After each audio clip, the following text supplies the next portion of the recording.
Vídeos. Vamos entrar coisa ali, Isso. como dizia o Dr. Plínio, vamos enfiar essa espada até o fim e ver as coisas com clareza. Primeiro começaram os vídeos de exorcismos. Foi o primeiro, né, alarme que teve, e aí estamos falando de 2016, 16. Esses primeiros vídeos. Pessoas que estavam atormentadas pelo demônio ou por algum fenômeno psicológico, não vamos entrar aqui no mérito, tem que analisar cada caso, temos que ser sérios, né, porque se não for mais de um caso. Procuraram sacerdotes nossos, procuraram inclusive o Monsenhor João, pessoas que estavam atormentadas, pessoas da própria instituição, se percebe claramente, então estamos usando o hábito, e ele como pai, como pessoa que estava como sacerdote, vendo aquela cena, quis fazer algo. Ele é um homem sequelado por um AVC que ele esteve em 2010, estamos falando de 12 anos de AVC, eu estou falando que esses vídeos saíram em 2016, ele está com mais de 5 anos de AVC, com metade do corpo paralisada, metade direita, com dificuldade de fala, vendo aquela cena, querendo fazer algo. Então, o que ele conseguia dizer de imprecação contra o demônio, fora do contexto, é evidente que aquilo causa um certo susto. Foi filmado, porque estava sendo filmado o quê? O ato, ninguém sabe disso. Vê como é que é coisa fora do contexto. Está sendo filmada a conversa que estava havendo ali antes. Porque os atos de vida dele, depois de um certo tempo, começamos a registrar tudo. As missas celebradas por ele, as homilias feitas. E depois do AVC, os convívios. Qualquer um vai na internet e encontra aí Padre Pio atravessando aquela multidão. Por que filmava isso? Para guardar para a posteridade. Ele brigando com um, berrando com o outro, tem ele com o cordão de franciscano batendo. Só pega aquela cena ali, que homem violento, está batendo todo mundo. Enfim, vamos ficar. E no meio daquela confusão trouxeram uma jovem. E as situações foram muito parecidas. E ele tentando imprecar contra aquilo. E as pessoas que estavam ali em torno exclamavam. Porque é evidente, se eu estou vendo o demônio sofrer, eu como católico não posso ficar triste. Eu exclamo, fico contente, fico alegre. E aquele momento de alegria, todo mundo espontâneo, de jovem, de repente sai o demônio. E aí todo mundo comemora, celebra, e se percebe na filmagem inteira a alegria da pessoa que foi libertada, que aliás ela declarou em vídeo, que aconteceu com ela, né? Está aí na internet, e a celebração daquele momento de libertação. Isso não se divulga. Pegou-se trechos, pessoas pegaram o vídeo de maneira irregular, porque evidentemente houve aí um crime, não? Divulgou de forma alterada trechos, depois chamando a atenção sobre certos aspectos, às vezes colocam músicas sensacionalistas para poder dar uma ideia de terror, põe preto e branco, não sei o quê, para criar o clima, né? Você sabe que internet é isso.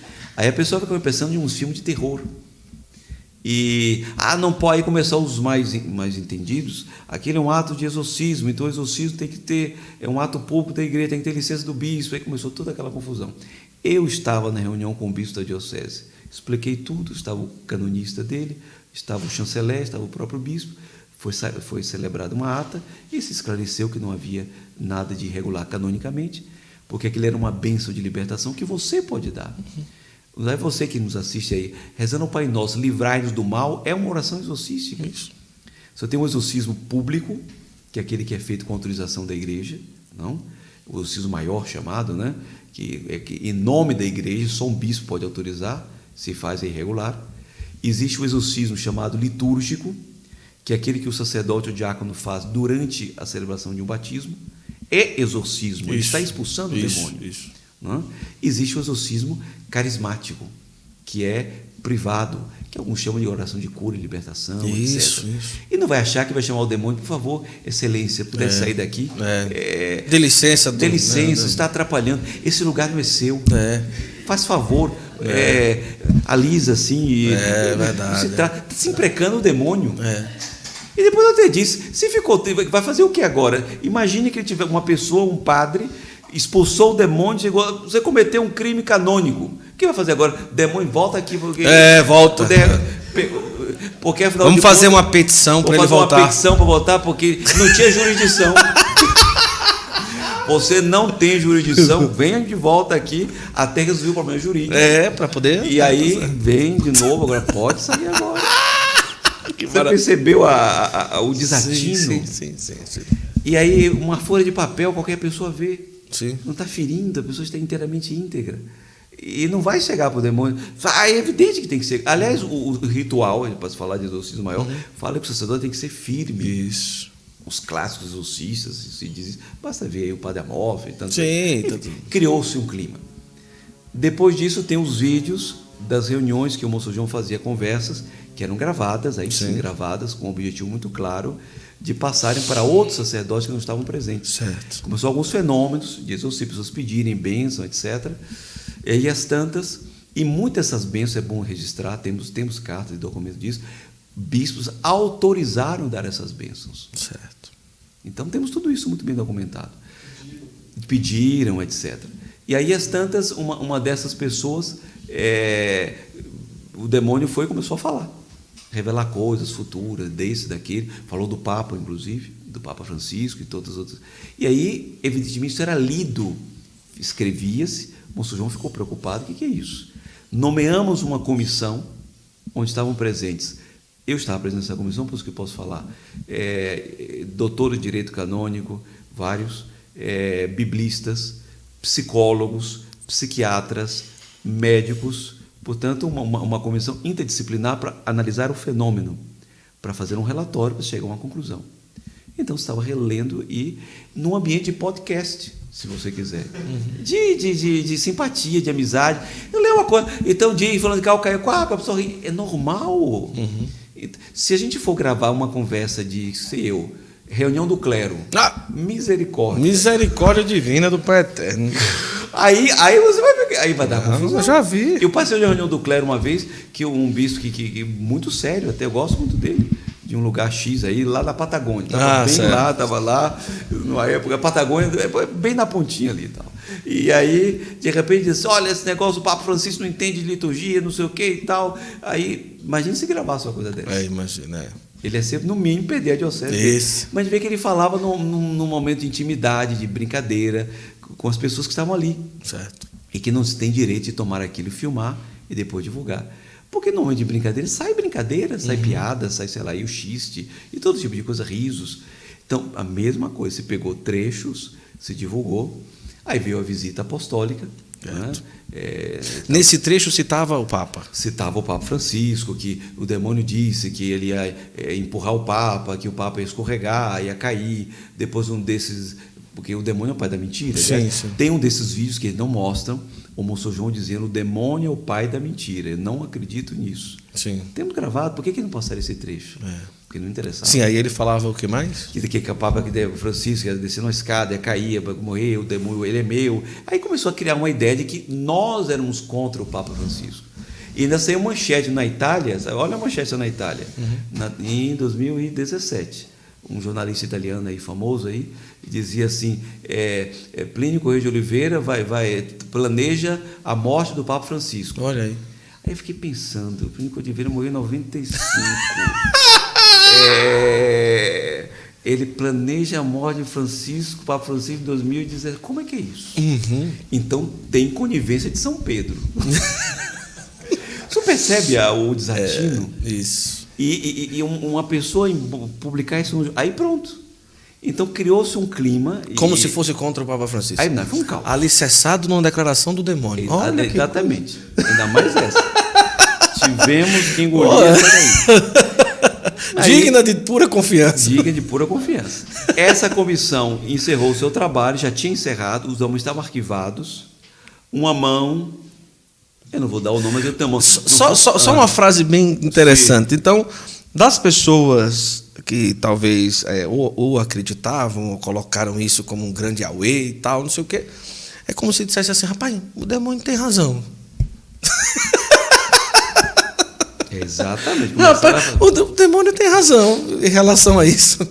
Você dá uma credibilidade. Uma credibilidade, né? demônio. Mas aí, claro, pode dizer, não, mas era uma pessoa que estava num momento de histeria e tal, não sei o quê. Pior ainda. E se vocês deram razão ao riso, estavam rindo, mas o quê? Aí começa. Foi um caos. Vamos lá, foi um caos. Passar. Aí, né, eu sempre pense bem, essas reuniões eram até 2016, já estavam arquivadas.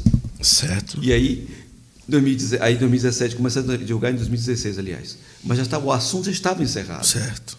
E aí divulgou aquela bagunça. Uma pessoa foi lá, pegou esses vídeos. Nós sabemos hoje quem é, com nome e sobrenome. Não vamos dizer. Não era de dentro da instituição. Era de dentro da instituição. Oh, que dor, rapaz, que pena. Você sabe que o que é a traição?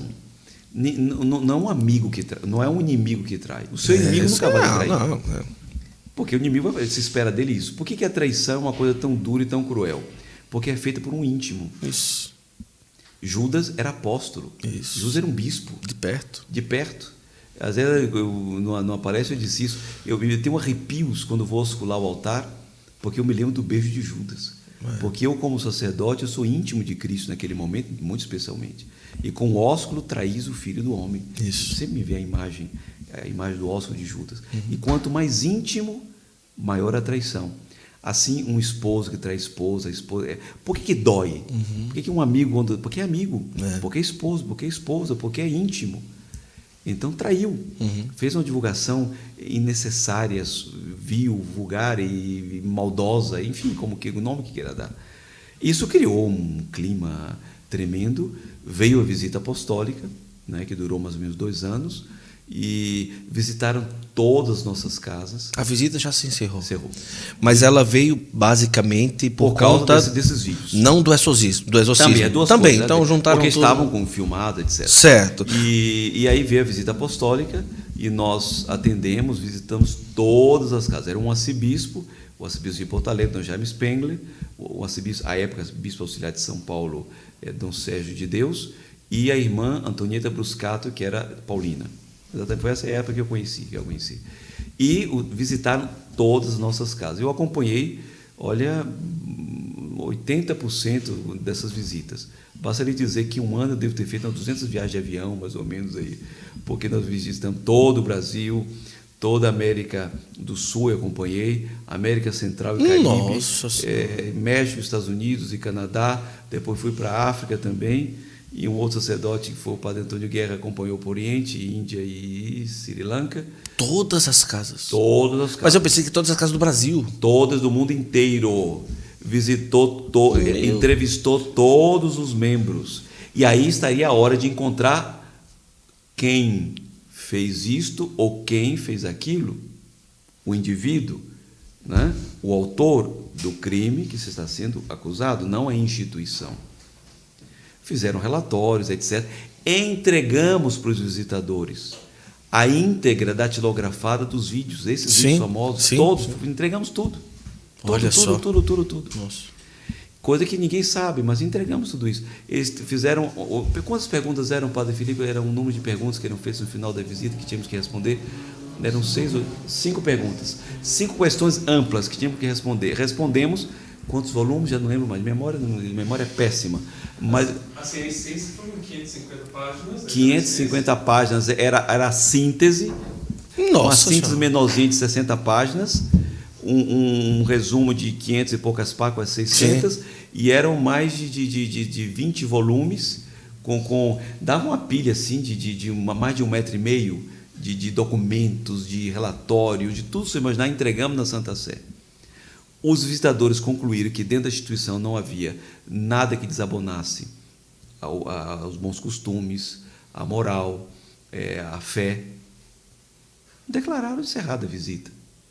Depois veio o comissariado, pouco tempo depois. O comissariado não é uma punição. Não é uma fiscalização para punir, nem nada. Para você ter ideia, na igreja hoje tem mais de cerca de 90 instituições que estão sendo comissariadas. Certo. Você sabia que o Santuário de Lourdes tem um comissário? Sim. Santa Maria Maior, uma basílica pontifícia. É como se fosse o bispo fazer uma visita pastoral? Não. A visita pastoral seria digamos, não é isso. Tá. Seria uma visita... O comissário, ele assume as funções do governo, certo, para justamente ter condições de observar como estão os estatutos, se devem ser modificados, se não devem, ter contato com todos os membros, ajustar coisas que têm que ser ajustadas. Ou seja, é a igreja como mãe que vai arrumar a casa. Não é nada mais do que isso. Sim. E, aliás, dizem que os arautos é uma seita, que não sei o que, já deve ter visto na internet. Isso. Agora, como é que a igreja vai comissariar uma seita? Não vai. Aí tinha que começar pelas que a gente conhece, né? Não vamos dar um nome aqui, senão você vai ser processado depois. Aí, né? Esse santo flow vai dar problema. Viu? Então, teria que comissariar. Então, se comissaria aquilo que é próprio. Sim. E mandou o cardeal Dom Raimundo Damasceno, que é um dos eclesiásticos mais destacados do Brasil. É muito simples pensar. Se você está num avião e tem um comissário, é aquele que vai no avião e o comissário é aquele que vai cuidando de como está a bordo, né, de como o voo está sendo, como o voo está fluindo. Então, um comissário que chega numa instituição, ele só vai cuidar de como está caminhando as coisas. Caminhando, isso é normal. Quase todas as instituições da igreja, as grandes obras religiosas, passaram por comissariado. Chega um momento que a igreja visita, depois assume que vamos ver como é que está isso daqui. Porque nós, afinal de contas, sobretudo enquanto sociedade de vida apostólica, nós agimos em nome da igreja, somos uma associação, uma sociedade pública dentro da igreja. Então a igreja quer saber como é que está aquilo dali. Organiza, coloca as coisas no lugar para depois seguir o seu curso. Isso é normal. Sim. Não há nenhuma tragédia. E atualmente se tem. Tem um comissário, que é o Dom Raimundo Damasceno. O senhor esteve com ele ontem. Estive com ele ontem, viajei com ele agora para Roma. Ele foi recebido pelo Papa no dia de quarta-feira, ficamos lá. Na Europa ficamos uns 12 dias em Roma com ele. Não, em Roma ficamos uma semana, depois para Portugal. Foi feito um simpósio em Portugal. Então, flui naturalmente, é muito natural. Então, atualmente, em relação à igreja, do ponto de vista daqueles 2 anos, resolvido. A visita apostólica, primeira Visita fase. apostólica, ok. Agora estamos na fase do comissariado. Certo. Que é uma fase que tem tempo para terminar ou Tem tempo para terminar. Claro. Entendi. Existiu, não é que tem um prazo, Certo. mas já está caminhando para o fim. Tá. Porque já estamos pensando já em organizar, que vai eliminando os problemas. Então, como é que está a administração? Sim. Aí tem que apresentar os relatórios. Está em ordem, pronto. Melhor aqui ou não melhor aqui. Como está a parte de formação dos clérigos? Como está a parte da formação interna? Aí vai, parte por parte, até que se faz um capítulo, no caso das sociedades, ou se faz uma assembleia, no caso da associação, e se elege um novo governo. Sim. Quer ver uma coisa, Guto? O Monsenhor João, ele renunciou antes da visita apostólica, e diz que ele renunciou porque foi Por conta da situação. É só ver as datas. Percebe a facilidade com que ele é um homem são 12 anos de AVC. Você vê que ele, aliás, ele ficou firme durante uns 5 ou 6 anos, mantendo a nota. Ele queria sair, não queríamos e tal, até que ele, não, preciso renunciar. E para poder passar a coisa, gente, é normal. Isso, normal. Ele continua governando como dizia um bispo, muito amigo nosso. Chegou o coração do padre. Pode colocar aqui, fica à vontade. A promessa hein? foi cumprida. Nada com fazer um pouquinho de pressão. É verdade, é verdade. Coisa Que séria. maravilha, que bom. E ele dizia justamente isso, de que ele, Monsenhor João, continua guiando a instituição, sim, mas na santidade da oração. Sim. Dom Beni disse isso durante uma homilia, de modo muito bonito. Sim. Ele continua, bispo aqui, Emérito de Lorena, Sim. ele continua governando na santidade de vida, na oração. Na oração. Isso mesmo. Vai dizer que Bento XVI abandonou a igreja? Não, de jeito nenhum.